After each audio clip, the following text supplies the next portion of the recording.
Everyone, so I am Dr. Vanshika Kohli, a homeopath counselor and health coach. So today I am here to share with you a very powerful technique in managing your stress levels and anxieties. So I am talking about 5 4 3 2 1 grounding technique. So it's a basic technique in which we are going to use our senses to get back to our normal state from the stressful situation.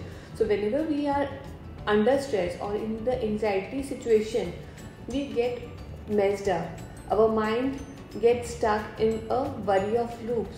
So to get back, we are using our senses, which is helpful in managing our stress level. So how we can utilize it?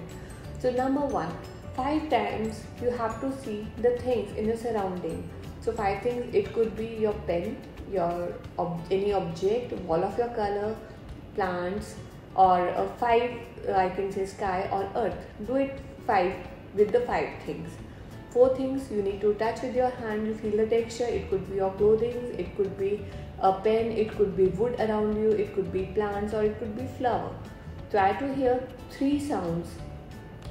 It could be noise, sound of your wall clock, noise of moving car. If you are outside, try to hear the sound of wind around you if it's there.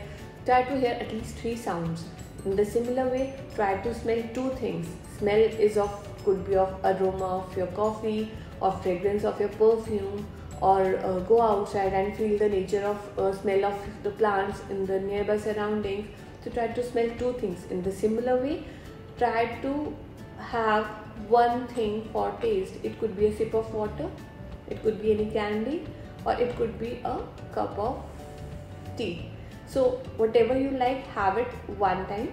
And this simple technique, 5 4 3 2 1 grounding technique, works marvelous. This technique works very well in managing your stress levels and getting back to the normal state of reality. Moreover, it also helps in calming down your nervous system. I often recommend this technique to my patients who are undergoing any kind of anxieties and stresses. So it helps them in overcoming, and it really works wonderful. So try now this technique and just comment in the below section that how you feel after using this technique.